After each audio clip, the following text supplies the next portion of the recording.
മക്കളെ, ഇന്ന് നമ്മൾ വിഭക്തി പ്രത്യയവും സർവനാമവും ചേരുമ്പോഴുണ്ടാകുന്ന മാറ്റം, അതായത് നിങ്ങൾക്ക് എക്സാമിന് ചോദിക്കുന്നതാണ് 1 മാർക്കിന് നിങ്ങളോട് സഹി വികൽപ്പ് ചുരുക്കർ ലിഖേം എന്നൊരു ക്വസ്റ്റ്യൻ. കണ്ടോ? ഈ ക്വസ്റ്റ്യൻ നിങ്ങൾക്ക് ഏത് എക്സാമിലും ഉണ്ടായിരിക്കും അല്ലേ? 8നും 9നും വരുന്നൊരു ക്വസ്റ്റ്യനാണിത്. സഹി വികൽപ്പ് ചുരുക്കർ ലിഖേം എന്നത്. ഇതെങ്ങനെയാണ് ചെയ്യേണ്ടത് എന്ന് മനസ്സിലാക്കി കഴിഞ്ഞാൽ നിങ്ങൾക്ക് സിമ്പിളായിട്ട് ചെയ്യാനുള്ളതേ ഉള്ളൂ. ഇതൊന്നും തന്നെ ക്വസ്റ്റ്യൻ എങ്ങനെ തിരിച്ചും മറിച്ചും ചോദിച്ചാലും നിങ്ങൾക്ക് തെറ്റാതെ ചെയ്യാൻ പറ്റും. അപ്പോൾ അത് പഠിക്കാനായിട്ടൊരു ട്രിക്ക് ഉണ്ട്. അതാണ് നമ്മൾ ഇന്നിവിടെ പറയാൻ പോകുന്നത്. ഈ വീഡിയോ നിങ്ങൾ അവസാനം വരെ കാണുക. എന്താണ് നിങ്ങൾക്ക് പഠിക്കാനുള്ള ഏറ്റവും എളുപ്പ വഴിയാണ് ഇവിടെ പറയാൻ പോകുന്നത്. നമുക്ക് ആദ്യം തന്നെ ഇത് എങ്ങനെയാണെന്ന് നോക്കാം. വഹ് പ്ലസ് കാ ഉസ്കെ എന്നാണ് തന്നിരിക്കുന്നത്. അപ്പോൾ ഇതിൽ നമുക്ക് ഉസ്കെ എന്നതിൻ്റെ ശരിയായ രൂപമാണ് വേണ്ടത് അല്ലേ? എന്തിൻ്റെ ശരിയായ രൂപമാണ് വേണ്ടത്? ഉസ്കെ എന്നതിൻ്റെ ശരിയായ രൂപമാണ് വേണ്ടത്. എല്ലാത്തിൻ്റെ ആൻസറായിട്ട് ഉസ്കെ എന്നാണ് തന്നിരിക്കുന്നത് അല്ലേ? എല്ലാത്തിൻ്റെ ആൻസറായിട്ട് എന്താ തന്നിരിക്കുന്നത്? ഉസ്കെ എന്നാണ് തന്നിരിക്കുന്നത്. അപ്പം നമുക്കിതിന് ഉസ്കെ എന്നതിൻ്റെ ശരിയായ രൂപമാണ് നോക്കേണ്ടത്. വഹ് പ്ലസ് കാ ഉസ്കെ എന്ന് തന്നിട്ടുണ്ട്. ശരിയല്ല. വഹ് പ്ലസ് ക എന്ന് പറഞ്ഞാൽ ഉസ്ക എന്നാണ്. വേ പ്ലസ് കെ ഉൻകെ എന്നാണ്. അപ്പോൾ ഇതും തെറ്റാണ്. വഹ് പ്ലസ് കെ ഉസ്കെ ഇതാണ് ശരി അല്ലേ? ഏതാണ് ശരിയായിട്ട് വരുന്നത്? ഇതാണ് ശരിയായിട്ട് വരുന്നത്. വഹ് പ്ലസ് കെ ഉസ്കെ. വേ പ്ലസ് ക എന്ന് പറഞ്ഞാൽ ഉൻക എന്നാണ്. ഓക്കെ, അപ്പം നമുക്ക് നോക്കാം എങ്ങനെയാണ് ഇത് ചെയ്യേണ്ടത് എന്നത് നമുക്ക് നോക്കാം. വഹ് പ്ലസ് ക ഉസ്ക, വഹ് പ്ലസ് കെ ഉസ്കെ, വഹ് പ്ലസ് കി ഉസ്കി, വഹ് പ്ലസ് കോ ഉസ്കോ. അത്രയും നമ്മൾ നേരത്തെ ഇപ്പോൾ പറഞ്ഞതാണ് അല്ലേ? വഹിൻ്റെ നമ്മൾ പറഞ്ഞതാണ്. അപ്പോൾ നമുക്ക് നോക്കാം. ഇവിടെ വഹ് എന്ന് പറഞ്ഞാൽ ഉസ് എന്നായിട്ടാണ് മാറുന്നത്. എന്തായിട്ടാണ് മാറുന്നത്? വഹ് ഉസ് എന്നായിട്ടാണ് മാറുന്നത്. ഇവിടെയും വഹ് എന്തായിട്ടാണ് മാറിയിരിക്കുന്നത്? ഉസ് എന്നായിട്ടാണ് മാറിയിരിക്കുന്നത്.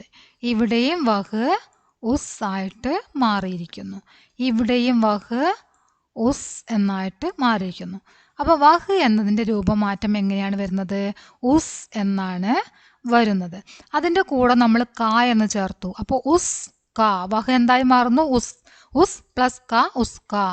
വഹ് ഉസ്സായി മാറുന്നു. ഉസ് പ്ലസ് കെ ഉസ്കെ. വഹ് ഉസ്സായി മാറുന്നു. ഉസ് പ്ലസ് കി ഉസ്കി. വഹ് ഉസ് ആയി മാറുന്നു. ഉസ് പ്ലസ് കോ ഉസ്കോ. അപ്പോൾ മനസ്സിലായല്ലോ? ഇനി അതുപോലെ തന്നെ യഹ്. യഹ് എന്നത് ഇസ് ആയിട്ടാണ് മാറുന്നത്. യഹ് എന്തായിട്ടാണ് മാറുന്നത്? ഇസ് ആയിട്ട് മാറുന്നു. യഹ് ഇസ് ആയിട്ട് മാറുന്നു. അപ്പോൾ യഹിൻ്റെ കൂടെ കാ ചേർത്തു. ഇസ്ക. യഹ് എന്തായിട്ടായി മാറുന്നത്? ഇസ് ആയിട്ട് മാറുന്നു. യഹ് ഇസ് ആയിട്ട് മാറുന്നു. അപ്പോൾ യഹ് പ്ലസ് ക ഇസ്ക. യഹ് പ്ലസ് കെ ഇസ്കെ. യഹ് എന്തായി മാറുന്നു? ഇസ് ആയിട്ട് മാറുന്നു. പിന്നെ കെ ചേർത്തു. ഇസ്കെ. യഹ് പ്ലസ് കെ ഇസ്കെ. അടുത്തത് യഹ് വീണ്ടും എന്തായി മാറുന്നു? ഇസ്സായി മാറുന്നു. അപ്പോൾ ഇസിൻ്റെ കൂടെ എന്ത് ചേർത്തു? കി ചേർത്തു. ഇസ്കി. യഹ് പ്ലസ് കി ഇസ്കി. ഇനി അതുപോലെ തന്നെ യഹ് വീണ്ടും എന്തായി മാറുന്നു? ഇസ്സായി മാറുന്നു. യഹിൻ്റെ കൂടെ കോ ചേർത്തു. അതായത് യഹ് എന്നത് ഇസ്സായിട്ടാണല്ലോ മാറിയത്. അപ്പോൾ ഇസിൻ്റെ കൂടെ എന്താണ്? കോ ചേർത്തു. എന്താണ് വായിക്കുക? ഇസ്കോ. മനസ്സിലായോ? അപ്പോൾ എങ്ങനെയാണ് അതിൻ്റെ രൂപമാറ്റം വരുന്നത്? പല കുട്ടികൾക്കും ഈ യഹ് മാറുന്ന രൂപമാറ്റം ഉണ്ടല്ലോ, ഇസ്, അതുപോലെ തന്നെ വഹ് ഉസ് ആയിട്ട് മാറുന്നു എന്നത് അവർക്ക് മാറിപ്പോവാനുള്ള ചാൻസ് ഉണ്ട്.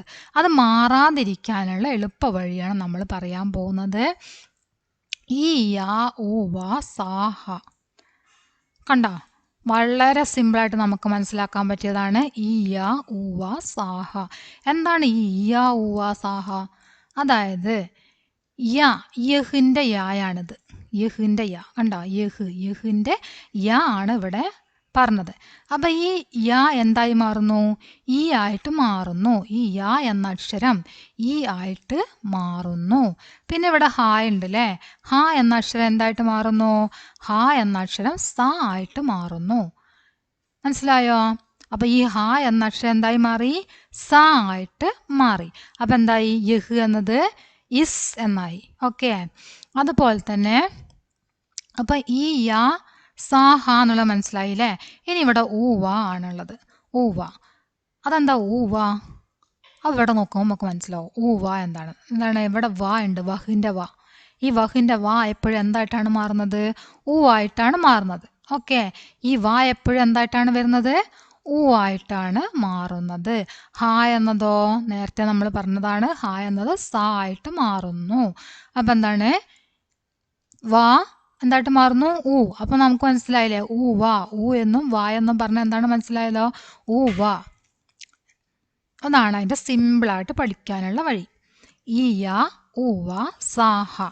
ഇവിടെ ഇതുപോലെ നിങ്ങളുടെ ക്വസ്റ്റ്യൻ പേപ്പറിൻ്റെ എവിടെയെങ്കിലും ഒരു സൈഡിൽ എഴുതി വെക്കുക. ആ ക്വസ്റ്റ്യൻ കണ്ടാൽ എഴുതി വെച്ചിട്ട് ഈ യാ ഊവ സാഹ എന്ന് എഴുതി വെച്ചാൽ ഇനി ഈ സാഹ എന്നുള്ളത് നിങ്ങൾക്ക് മനസ്സിലായെങ്കിൽ അത് എടുക്കണ്ട, ഈ യാ ഊവ നോക്കുക. അപ്പം ഈ വരുമ്പം യാ ആണ് നമ്മളോട് യഹ് എന്നുള്ളതാണ് ചോദിച്ചതെങ്കിൽ എന്താണ്? ഈ ആണ് മാറുന്നത്. വഹിൻ്റെയാണ് ചോദിച്ചതെങ്കിൽ എന്താണ്? ഊ ആയിട്ടാണ് മാറുന്നത്. ഹ എന്നത് എന്തായി മാറുന്നു? സാ ആയി മാറുന്നു അല്ലേ? അപ്പോൾ ഉസ്സും അതുപോലെ തന്നെ ഈ എന്നത് ഇസ്സും. അപ്പം മനസ്സിലായിട്ടുണ്ടാവും എന്ന് കരുതുന്നു. വളരെ സിമ്പിളായിട്ട് നമുക്ക് ചെയ്യാൻ പറ്റിയതാണ്. ഇനി ഈ ക്വസ്റ്റ്യൻ ഒന്നും കൂടെ നോക്കാം, അപ്പം നിങ്ങൾക്ക് കൂടുതൽ മനസ്സിലാവും. നേരത്തെ നമ്മൾ നോക്കിയ ക്വസ്റ്റ്യനാണ്, ഇതൊന്നും കൂടെ നോക്കുമ്പോൾ ഈ പറഞ്ഞതിൻ്റെ അടിസ്ഥാനത്തിൽ നിങ്ങൾക്കത് മനസ്സിലാവും. സഹി വികൽപ്പ് ചുൻകർ ലിഗേമാണ് വഹ് പ്ലസ് ക വഹ് പ്ലസ് കെ വേ പ്ലസ് ക വേ പ്ലസ് കെ എന്നാണ് തന്നിരിക്കുന്നത്. അപ്പോൾ ഇതിൽ ശരിയായിട്ടുള്ള ആൻസർ ഏതാ വരുന്നത്? വഹ് പ്ലസ് കെ ആണ് അല്ലേ? ഉസ്കെ. വഹ് ഉസ്സായി മാറുന്നു, പിന്നെ ഉസ്സിൻ്റെ കൂടെ കെ ചേർത്ത് ഉസ്കി. ഓക്കെ, അപ്പം അങ്ങനെയാണ് ചെയ്യേണ്ടത്. ഇതുപോലെ തന്നെ ഇതിന് എങ്ങനെ ക്വസ്റ്റ്യൻ ചോദിച്ചു കഴിഞ്ഞാൽ നിങ്ങൾക്ക് എഴുതാൻ പറ്റും. ഈ വാക്ക് എന്നുള്ളത് ഉസ്സായി മാറുന്നു എന്ന് പഠിച്ചു കഴിഞ്ഞു, പിന്നെ അതിൻ്റെ കൂടെ കാക്കേക്കി ചേർത്ത് അതിനനുസരിച്ച് ഉസ്ക ഉസ്കെ ഉസ്കി അങ്ങനെയാണ് വരിക. യഹു അതുപോലെ തന്നെ യഹുവിൻ്റെ കൂടെ കാക്കേക്കി ചേർത്താൽ ഇസ്ക ഇസ്കെ ഇസ്കി അങ്ങനെയാണ് വരുന്നത്. ഇനി വേയും അതുപോലെ തന്നെ ഏയുമാണ് നമുക്ക് പഠിക്കാനുള്ളത്. വേ എന്നത് ഉന്നായിട്ടും എ എന്നത് ഇന്നായിട്ടുമാണ് മാറുന്നത്. അതായത് നേരത്തെ നമ്മളിപ്പോൾ ഉസ് എന്നും ഇസ് എന്നുമാണ് പറഞ്ഞത്. പക്ഷേ ഇവിടെ ഉൻ എന്നും ഇൻ എന്നും രണ്ടാമത്തെ അക്ഷരം നായായിട്ടാണ് വരുന്നത്. ബഹുവചനമാണ് ഇവിടെ വേ. അത് നമുക്ക് അടുത്ത ക്ലാസ്സിൽ പറയാം. ഇത് നിങ്ങൾ ശരിക്കും പഠിക്കുക. ഇതിൽ നിന്ന് ഏത് ക്വസ്റ്റ്യൻ വന്നാലും നിങ്ങൾക്ക് എഴുതാൻ പറ്റും. എല്ലാതും ഒന്ന് ക്വസ്റ്റ്യൻ എടുത്തിട്ട് നിങ്ങൾക്ക് വന്നിരിക്കുന്ന ക്വസ്റ്റ്യനൊക്കെ ഒന്ന് നോക്കുക. നിങ്ങൾക്ക് സ്വയം ചെയ്യാൻ പറ്റുന്ന കാര്യം എന്താണ്? നിങ്ങൾക്ക് സ്വയം ചെയ്യാൻ പറ്റും എന്നത് 100% ഉറപ്പാണ് കേട്ടോ. അപ്പോൾ നിങ്ങൾ ക്ലാസ് കാണുക. ക്ലാസ് കണ്ടതിന് ശേഷം നിങ്ങളുടെ അഭിപ്രായങ്ങളും നിങ്ങൾ കമൻറ്റ് ചെയ്യുക. അതുപോലെ തന്നെ ലൈക്ക് കൂടെ ചെയ്യണേ.